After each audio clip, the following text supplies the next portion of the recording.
well. And we went Yes. to visit some, and we don't go to, I feel like we don't, I mean, I'm not brilliant at visiting gardens, but I'm brilliant at visiting the gardens that I really want to visit. Like, I don't want to just go, I don't want to go and look at another National Trust place or another whatever. Yeah. But if you know, there are kids. I was dragged around gardens all of my childhood. But there are, you remind me of specific, you know, we've been to Net, we've been to Keith Wiley's place, we've been to see John Little. And then places like Great Dixter, you know, yeah, kind of obvious inspiration. And but those, so those, it's kind of crucial. But we went to Wild Stroud. They did a garden trail with it, and they do an education. 20 gardens. Yes, it was gardening beautiful. Specifically for wildlife in one way or another. And they take people through a training program, and then so they teach about shelter, water, and food. And then on the back of that, people open their gardens. So there's that's wonderful, because there is so much going on. Because again, I'm going to give a shout out to On the Verge Cambridge. Hello guys, hopefully you're going to be listening to this, watching it. So there's loads going on in Cambridge, loads going on, I mean, within my little bubble, Wild Hackney, lots going on around Peterborough. I mean, again, there's so much going on. I guess it's just there's only a certain number of hours in the day where you can just sort of connect with all of this stuff on your social media feed or emails and stuff like that. But it is happening. Really is happening. Bristol, like the other person we did a talk with Avon Wildlife, and his Instagram feed is Wild Garden Revival. He's yes. Got yeah. Really great, and just showing how productive and for humans and for wildlife a garden can be, and how sort of child friendly it is, and it's really great. And just to see more gardens like that all around the country is really inspiring, and it shows you don't have to have a Monty Don sized garden to grow some food, feed wild things and yourself. And again, it's another message worth repeating in every single podcast: is every small intervention, however big or large your garden is, does make a difference. Because I used to, I mean, I'll be very honest, I used to get pretty down about, you know, like, unless you know, I'm designing gardens the size of Nep, or, you know, there's no point.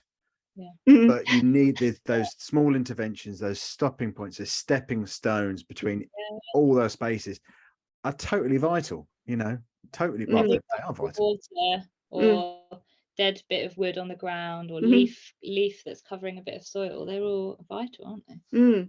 But we just, again, but it's to get people to believe that, you know, like people may have that kind of sort of eco anxiety, like, you know, the size of the problem is so massive.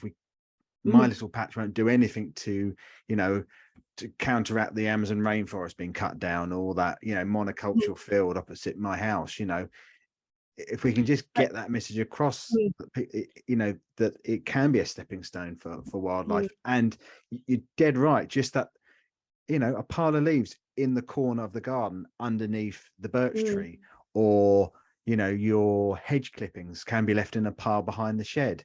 That could become a home for a hedgehog. Just, I think it's demystifying the kind of amount of work that goes into. I've got some neighbours who kind of say, "Oh, you must be out in your garden all the time," or, you know, it must take you loads of time to keep your garden like this. I'm like, no. The time I spend in the garden is watching what's eating it, things, or, you know, making sure that I can just about get down the path to see what's in the pond.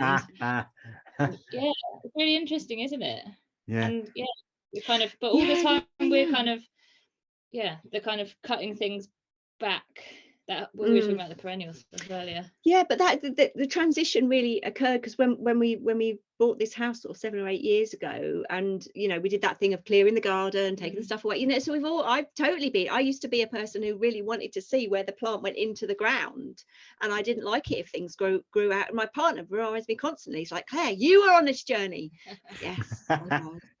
And you know, there was a point a few years ago where my mum and dad would come, and I was like, "So this time when you come, there's no weeding, so we've stopped weeding now, so now you can sit in the garden and have a cup of tea, and you don't need to do anything, because we're gonna try and do this thing." And we've been talking at the tree nursery about leaving a bed of trees unweeded just to see what happens, because we've got space to experiment there. And our, you know, our inclination again is like, I was looking at the trees that I've got in pots on my patio out here, and thinking, saying to Jude, but they all look really happy like this. There's things that self-seeded, they look like they're having a really nice time. And, you know, the traditional thing is that you weed off the top of the pot because it's in competition. I was like, they look like they're having a... We've both been reading the Susan Simard book, The Finding the Mother Tree, around the same time, and just learning about all of the different connections between different plants and fungi, and how they're all, you know, talking to each other and connecting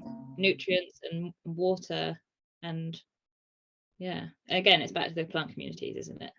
And what we're traditionally, you know, we think this thing has to be here and that thing has to be over there, and if that's growing too close, that's going to affect that negatively. But what if they're sharing? What if they're, you know, what if they know when each other's poorly, or they need, that one needs more nitrogen? Or we just have to unlearn all this stuff, you know, like you were saying about the plants in the pots, and I, you know, like, you know, becoming, you know, I'll be honest, you know, you come indoctrinated to, oh, if there's a liverwort on the top of the pot, oh my god, it must go, because, you know, your muscle memory, you're just scraping it all off, and you're thinking, it is muscle memory. Say again. It is muscle memory, it is, isn't it? You pick up a pot and your hand just goes round, you know. It is. I have to say that I think, you know, this thing about eco-anxiety and the kind of fear and grief that we feel, I mean, there are other practices going. So I did an eco-literacy for the arts course last year, and it dealt with that grief. We have been involved in XR, so we've gone through those kind of being confronted by the climate science, and I'm doing a kind of earth regenerators course at the moment. So I guess we've found people, and Jude and I, if we don't talk to each other, we get sad, because I guess each of us, we both understand that we both understand. Yes. But we do feel that we take action, and we just talk, and there is this kind of dialogue that goes, you know, that goes between us, that is just so useful. But it's because we understand that we understand. We both feel, you know, so much grief about everything, but it's back to that corner of your garden. That's where there is beauty and joy and hope, and seeing a lot, you know, that you can bring life, or you can enhance or nurture life. And that's such a miracle. You know, and I think there's so much in that we have to remember. It sounds like some kind of and if you get past all the wordy jargon on the website and all the Instagram posts and all the stuff that's put out there as part of, you know, as you advertise a business, that's what it's all about. Is that, if, you know, if my work and Teasel's work can be all about creating life where it wasn't, and you know, and getting people to, you know, physically doing stuff, designing stuff in people's gardens, that when you leave the design, there is life where there wasn't, or there's more complexity where there wasn't, and there's now 15 plants in a square meter where before it was just, you know, one mangy old tree. That's what it's all about, you know, and reconnecting that client to that space. And all the potential conversations that then leads to their friends and families and neighbours. You know, well, really surprised friends of mine who are. It's really interesting. Sorry, Jude. So go on. No, I was just saying, I'm really intrigued and surprised often by certain friends who like my garden because of how they garden, or the fact that they don't garden at all. You know, it's kind of unexpected. Yeah. So it's interesting that I don't want to say this, because pre-COVID I took a client, so me and 4 other garden designers and a client went down to John Little's. So the client said they wanted a wildlife garden, so I said, okay, well, you know, let's go down to John Little's. So we go down there and we look around the garden, and it's about sowing the seed, you know, like if you want a wildlife garden, let's go down and have a look at it and see what it's all about.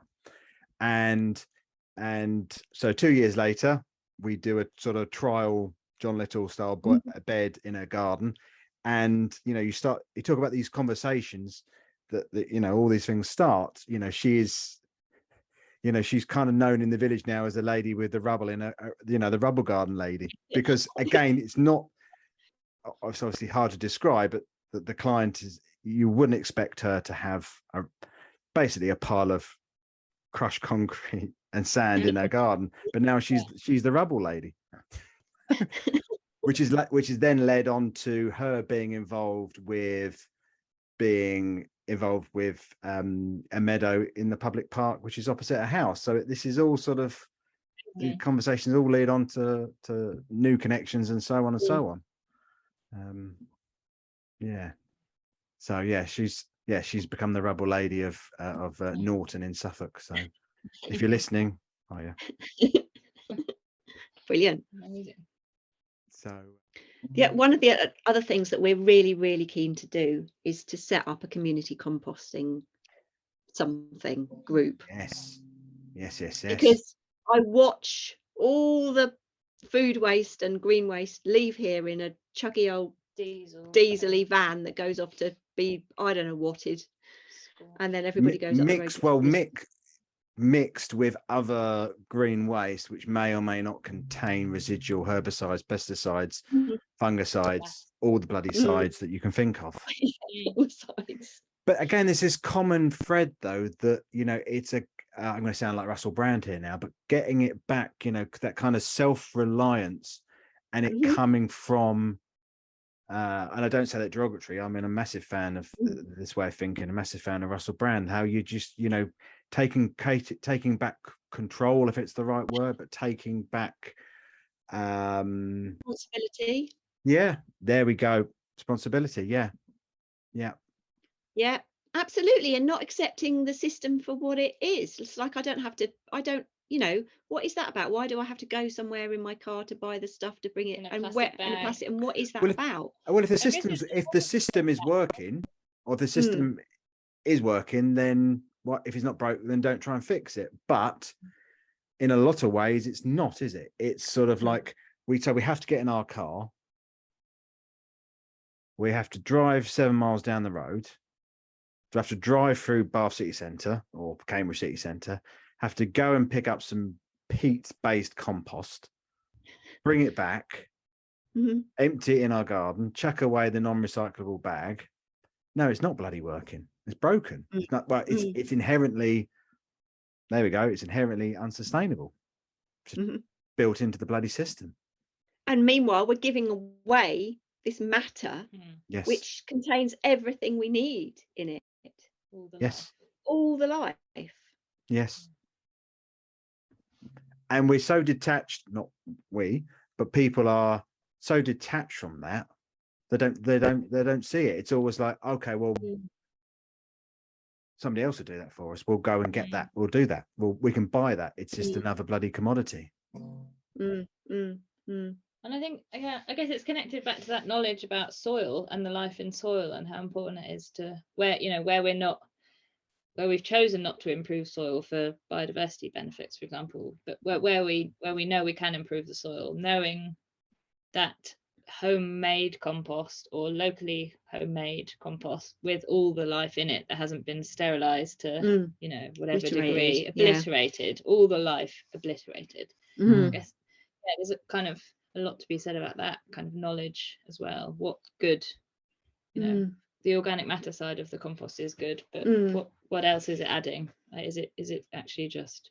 It is this kind of connecting things up all the time. Is it? Because I'm very intrigued by the people.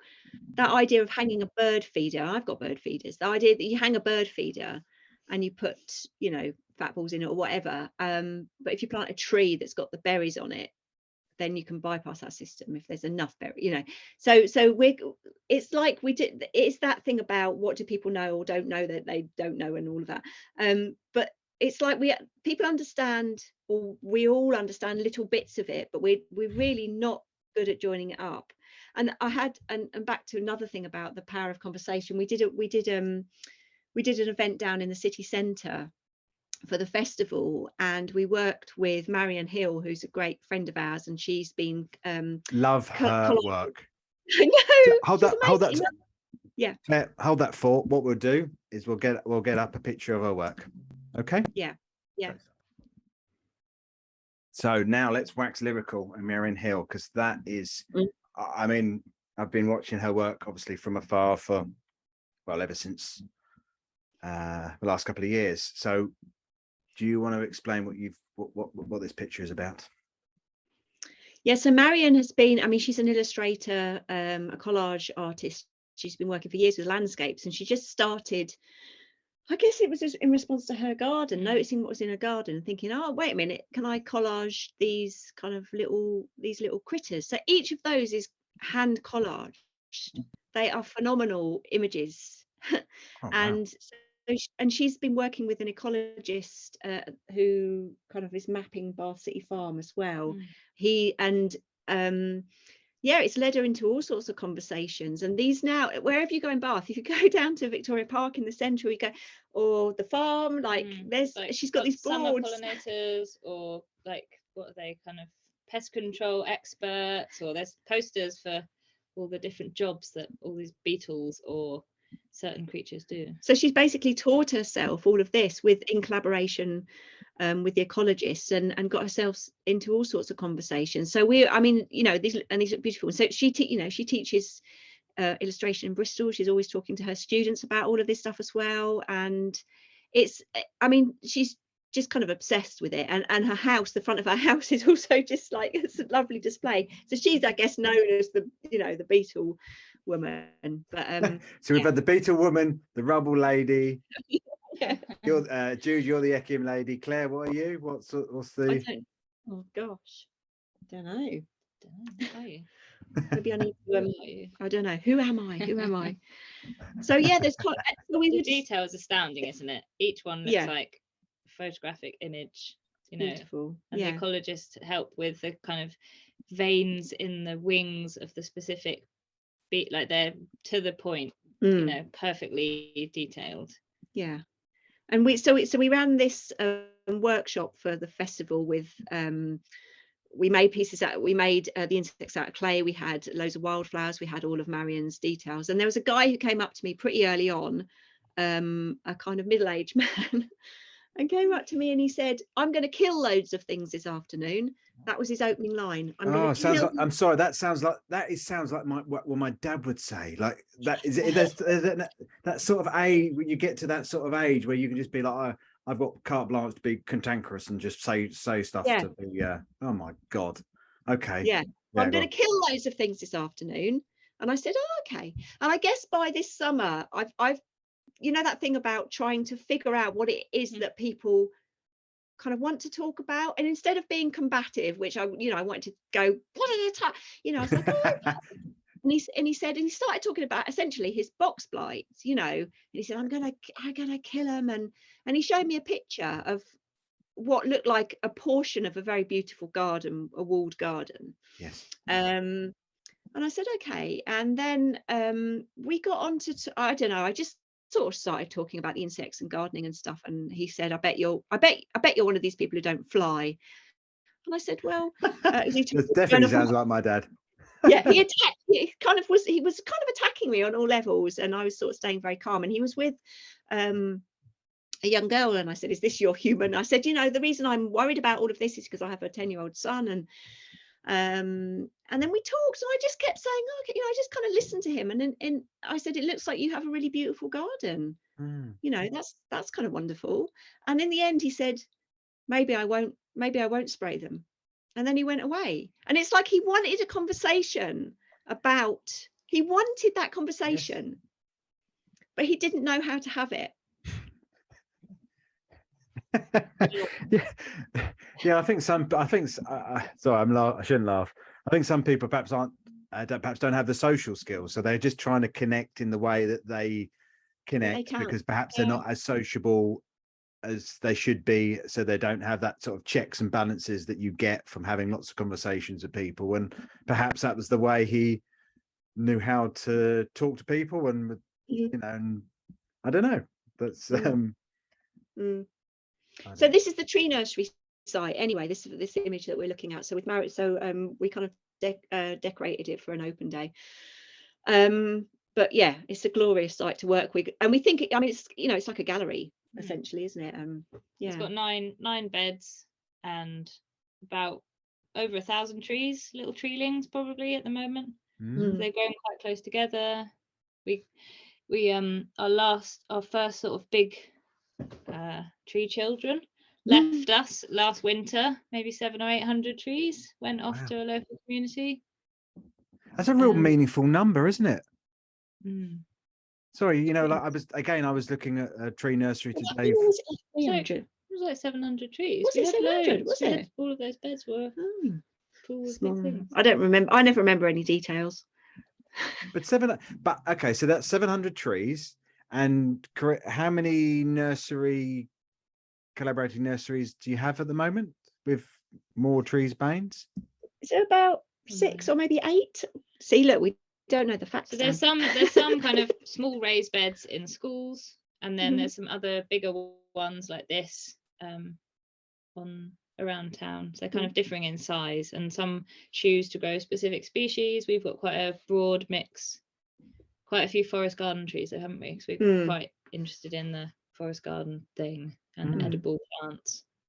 But it's something we were talking about recently, because it's not a commercial tree nursery. We can watch, you know, a sawfly eat a hazel and then see what comes and eats that, and we could experiment with leaving stuff weedy, and it's interesting just to see what unexpected things are occurring. And because it's all voluntary, so the ethos of the organization is for us to get something from it as well. We're learning, and we couldn't identify trees at the beginning, could we? We couldn't tell the difference between a hazel or a rowan, and we've learned absolutely tons, and helped collect seed. So every autumn winter they run walks to collect tens of thousands of seeds, which are all processed by volunteers, and then the treelings then come back out to the tree nurseries. But you both said it about 20 times, you know, just sitting back and observing and having that joy of observing, you know, looking at the sorbus being eaten by something, then that priceless. There's a really brilliant wasp's nest on this site, and there's also moles. And you know, the wasp nest, you can just about see it. There's a sign that my son wrote which says attention wasps. And you know, so we'd be, you know, I mean, I used to be terrified up to a couple of years ago. I was absolutely terrified of wasps. I would have run a mile, but I've kind of calmed down, had a good chat with myself. And so it's interesting, isn't it? And you know, moles. I mean, I've seen one mole in my life in Cambridge, like one mole I've seen. And we know they're there. And ants are another thing. So many red ants nests. So we covered a lot of the beds when we didn't have the trees in compost, in cardboard. And then when we lifted a lot of them, there were red ants nests everywhere, and they'd made the most beautiful tilth of the soil that was just perfect for us to plant into. And then they're around the edge of almost every bed, aren't they? All the way around. Nice. Those soil engineers, the ants, are brilliant, aren't they? But and it's drawn in so many interesting people, hasn't it? Kind of families, or gardeners, or people with very specific interests. We're kind of and people are just waiting. I know people are waiting for this. You know, people just need to sort of, you know, with the, you know, social media now, they're just waiting for this to sort of latch onto something. I believe that's something real, you know, that kind of experience that of, you know, getting out there, collecting the seeds, you know, planting it, watering it, you know, being on a rota to water it a couple of nights, you know, every summer or something like that. I think people are just waiting for that to reconnect. I know that's got a very, probably the most cliche sentence I've ever said, but they are. I mean, you know, people are just want to get out and experience stuff, not just. I think there's a part of society that just wants to get out and experience rather than just buy crap and consume stuff. It's all more about that experience and that getting back to that human connection again. And you know, and the tree nursery just being a vehicle for that. Yeah. And I guess one thing we often talk about, and you know, in a lot of conversations, is actually bringing it to people rather than people in cities having to go and experience nature. Yeah. It's that kind of, we must acknowledge our privilege in that we have time to observe these things and take part in all of our volunteer activity in our spare time. But we know there are so many people who have no access to green spaces, and I guess a lot of this is kind of a lot of our workshops are kind of how can we support people to grow in a way that is accessible for them. Like one of our first ever things was, it was a Mother's Day, people brought sort of knackered old buckets, and we had like a hammer and a screwdriver, and we turned them into planters. That was really nice. There's a kind of real mixture of types of housing and ways people are living here, not just here but everywhere. So it's kind of making it fit people who don't have the space that we're lucky. And one of the that's reminded me that one of the reasons that we set up the Front Garden Festival, and we never have categories, so it's sort of a kind of anti-RHS thing. We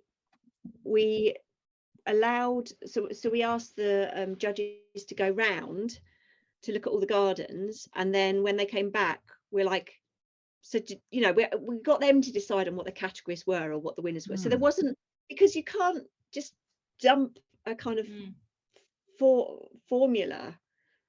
Yes. It doesn't fit. It's like, I don't know what are the gardens doing.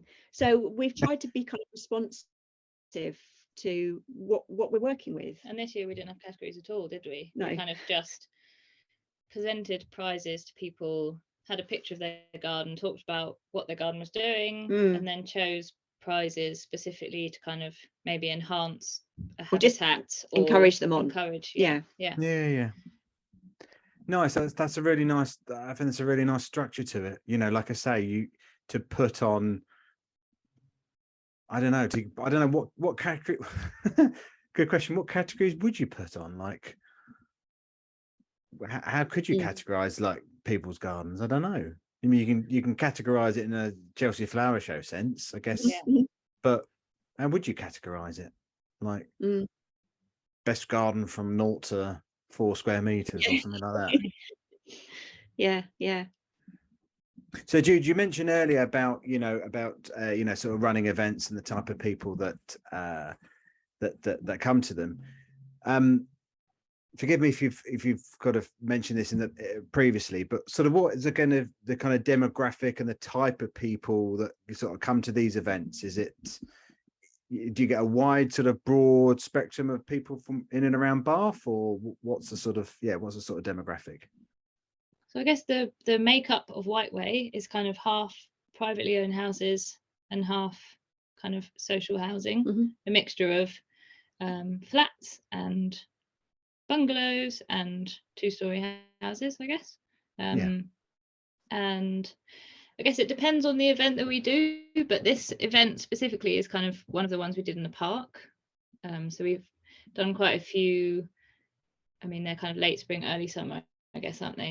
Events drawing in different organisations and different activities. So we always do the kind of creative and the plant-based exercise. And then this is Claire's partner running a workshop to help people make little bee habitats or insect habitats out of various recycled bamboo. I think someone grows bamboo locally and just had a surplus. So there's always things that are targeted at small people. There's often family events, and a lot of we've done kind of things that have bug hunts, and those are some of the best events, aren't they, where people are kind of crawling around with little not microscopes, magnifying glasses and little ID sheets. So some ID sheets that Bathscape, they gave us some stutter that we can work out what's in the hedgerow or what's in the bits of long grass in the park. Nice. And the events kind of range. Maybe we have like 50 people or upwards in terms of numbers, don't we? It's kind of interesting. Lots of local people, but we do get people coming from around the city who've seen stuff on social media or know someone who knows someone.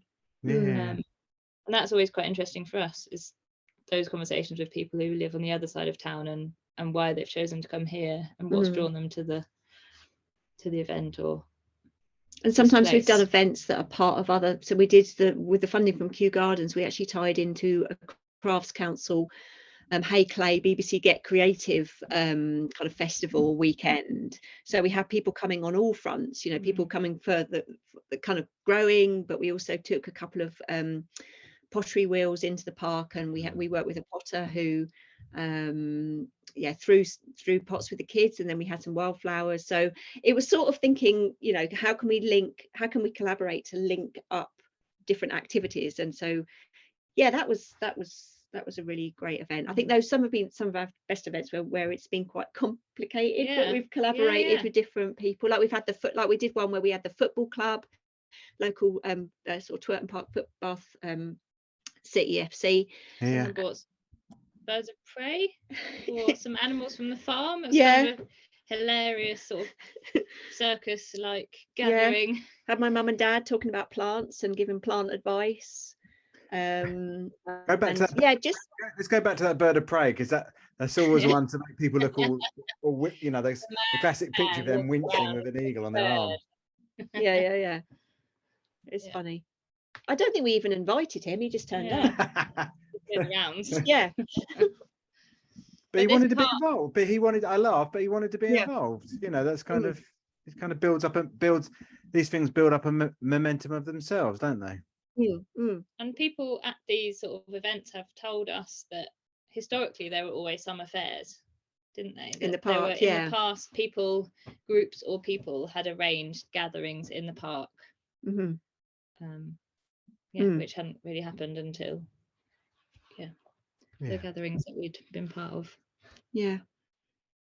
So we've got this picture here. So Jude, do you want to just sort of, how is this place described? It's not my photo, but I know this field because of various walks there to specifically go and be immersed in wild plants and wildlife. And my neighbour, who Claire mentioned, she walks every day, mostly to this field to observe through the seasons what visits. So there's wild plants aplenty, there are deer, there's so many different birds that fly over and fly into it, and it's kind of the other side of this valley that we're on. There's a little stream at the bottom of it. It's just, and there's a woodland, so beyond John there's a woodland that's got a whole nother habitat, but this is your well, it is like, as a family, we call this, it's part of the buzzard walk that we go on when we do this kind of circular walk where we go out from our house. And it is, I mean, it's just, you know, there's a road at the top of the estate that if you go over that, then you're kind of in the so-called countryside. But it is so immersive and so beautiful, and I've used this as a teaching space. So I took a group of MA students when we were allowed out from the first lockdown. I took them here, and because what's so interesting about this area of the city is this is where it's really close to where a 10-acre nursery used to be, a plant nursery. Walter E. Ware's, which they grew bulbs and, you know, plants that went up to London on the train. Delphiniums and something specific. There's loads of history around this. So there's a kind of trail of terracotta shards. It's almost like a holloway that kind of walk that just goes along the edge of, or really close to this field. So there's all these kind of little there's all this evidence of the horticulture industry. There was a railway there were coal-fired, coal-heated glass houses. There's a hornbeam avenue that used to be coppiced to 7 foot, but it's now massive. That's where the nursery workers used to walk. So you feel the ghosts of all these nursery workers. And there's another project that I'm working on with a colleague at Bath Spa University who his practice is around walking, and we're exploring the history of this nursery and how it connects to Bath City Farm, which is down the road. So a lot of us are thinking about this space in terms of who went before and what industries went on. We're really, and this is what middle ground growers are doing as well. They're actually finding that talking to a lot of people in the city and finding out those stories about what went on, how people grew their food, the market gardens that were they were across the land, weren't they? This is what we forget. We actually did support ourselves with our food growing. We had that potential. Well, I'm thinking about where near to where you grew up, the land settlement just by just very close to Linton, and how how quickly that's becoming built up, and people Right. are retiring and sadly dying, and how it kind of, I don't want that history to get lost, you know. Yeah, yeah. So it's just, we've got a really short memories. We've just forgotten that this activity was there, and that's what the land was for. Yes. Some of it was for producing food. So we're really interested in that. And there's been a really interesting exhibition on in Bath City Centre over this weekend, which is run by a group of architects who are actually asking people about how do we green the city. And people were the comments were, so many of them were around food growing. We want to grow our own food. How do we grow our Yes. food in the city? How do we grow our food? Yes. So that was really encouraging, and you can imagine us like meeting these people going, "You're architect, this is brilliant, let's talk more about this." So yeah, so the architect, so I saw that on Insta. So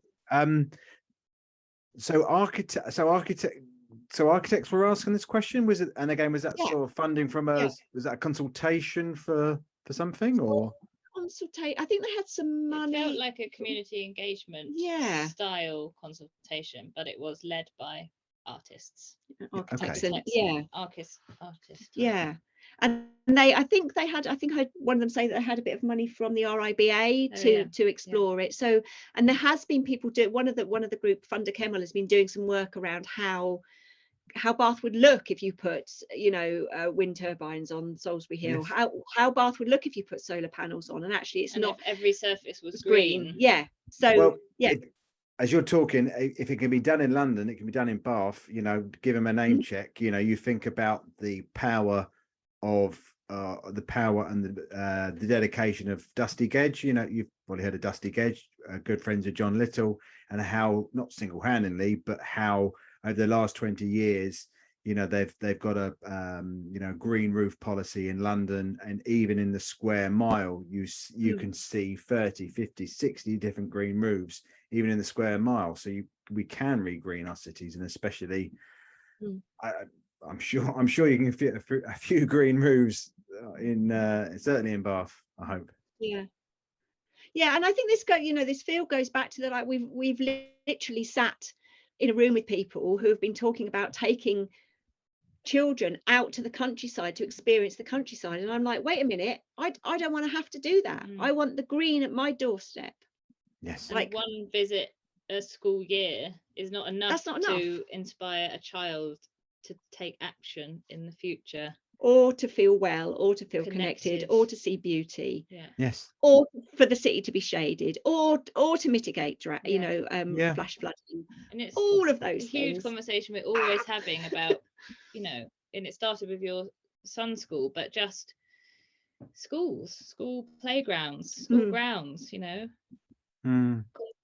concrete playgrounds. What kind of people are we raising if that's where they spend most of their days? Yeah.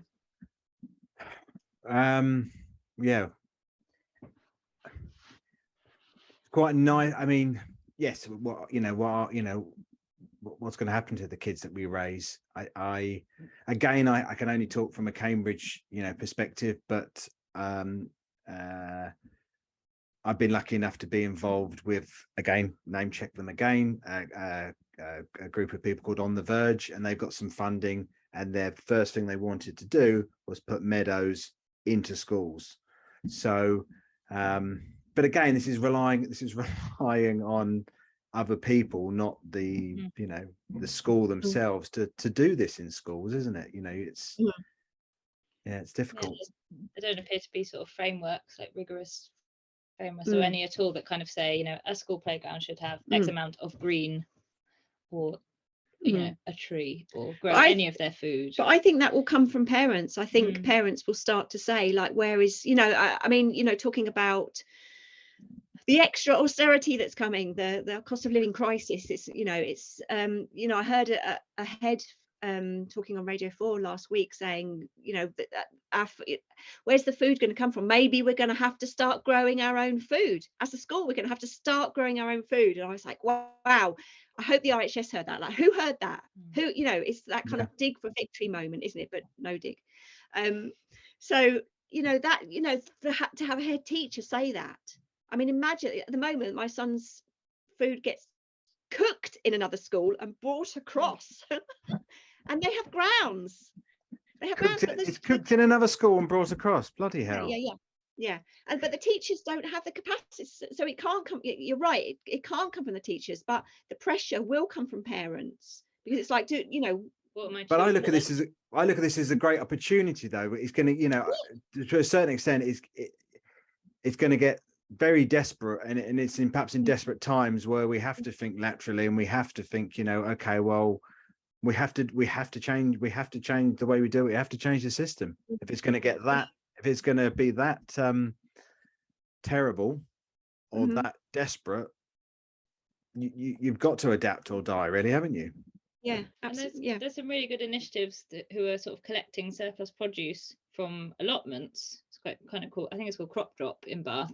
But I can't remember who. I was having a conversation with someone recently about using school grounds in the summer holidays with prime growing time. Why aren't we growing food there? And using that as a kind of a summertime allotment that can feed goodness knows how many people, and share knowledge on how they can grow.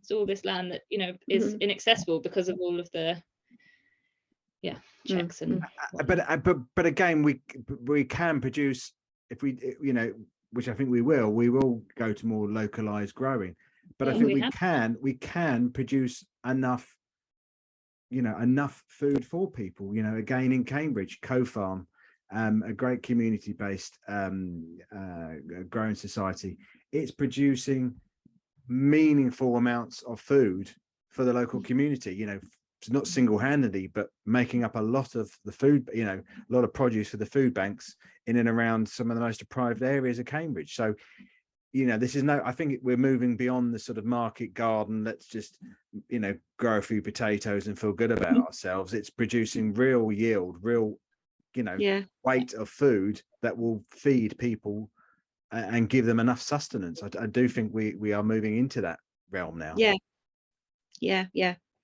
And it's happening from it's from the bottom up, isn't it? Definitely. Cool. So I think that kind of sums up this whole podcast. It's from the bottom up. It's grassroots.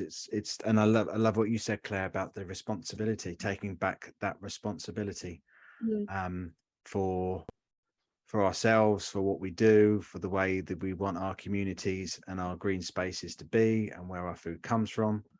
So